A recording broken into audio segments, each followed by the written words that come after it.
네, 특검이 삼성그룹의 뇌물 의혹과 관련해 그룹 서열 2위로 꼽히는 최지성 삼성미래전략실 부회장과 장충기 사장을 불러 조사하면서 조만간 이재용 부회장을 소환할 것이라는 관측이 나오고 있습니다.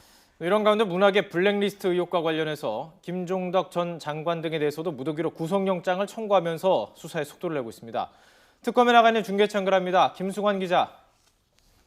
네, 특검 사무실에 나와 있습니다. 네, 특검이 최지성 부회장 그리고 장충기 사장을 오늘 새벽까지 19시간 넘게 조사를 했는데요.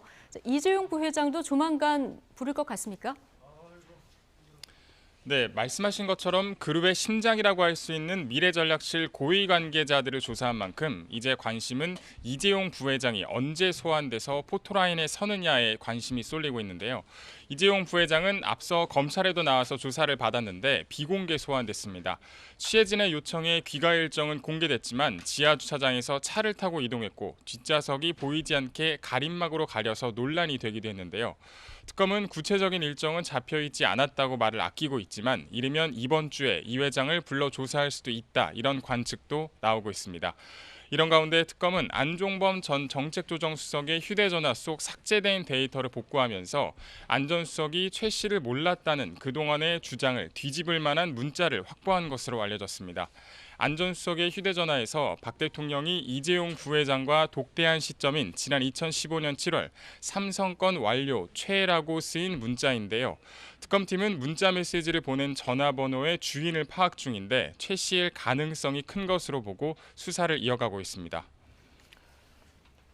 네, 이번엔 블랙리스트 의혹에 관한 수사 내용도 좀 알아보죠. 이 특검이 무려 4명에 대한 구속영장을 청구했습니다. 이건 어떤 의미일까요? 네, 특검은 어제 오후에 직권 남용 혐의 등을 적용해서 블랙리스트 핵심 관계자 4명에 대한 구속영장을 청구했습니다. 김종덕 전 문체부 장관, 김상률 전 교육문화수석, 정관주 전 문체부 1차관, 그리고 신동철 전 비서관이 그 대상입니다. 블랙리스트 파문과 관련해 3개 축이라고 할 수 있는 청와대 정무수석실과 교육문화수석실, 그리고 문체부 관계자가 모두 포함된 만큼 특검 측이 명단의 작성과 전달, 그리고 관리까지 모든 과정에 대한 윤곽을 잡았다, 이렇게 분석할 수도 있습니다. 또 그만큼 혐의 입증에 자신감을 보이고 있다고 볼 수 있는데요. 내일 법원에서 열리는 구속 전 피의자 신문을 거쳐서 블랙리스트 핵심 관계자 4명에 대한 구속 여부가 결정될 예정입니다. 그 이후 특검은 의혹의 정점에 있는 김기춘 전 비서실장과 조윤선 문체부 장관에 대해서도 소환해 조사할 것으로 보입니다.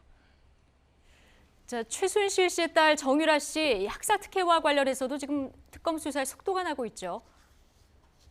네, 오늘 법원에서는 오전 10시 반부터 남궁곤 전 이화여대 입학처장에 대한 구속 전 피의자 신문이 열리고 있습니다.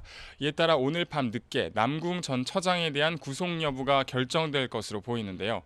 남궁 전 처장은 어제 국회에서 열린 국조특위 청문회에서 최경희 전 총장이 정 씨를 뽑으라고 지시한 적도 없고 정 씨에 대한 특혜도 없었다는 입장을 다시 확인한 만큼 특검과 남궁 전 처장 측의 치열한 공방이 예상됩니다.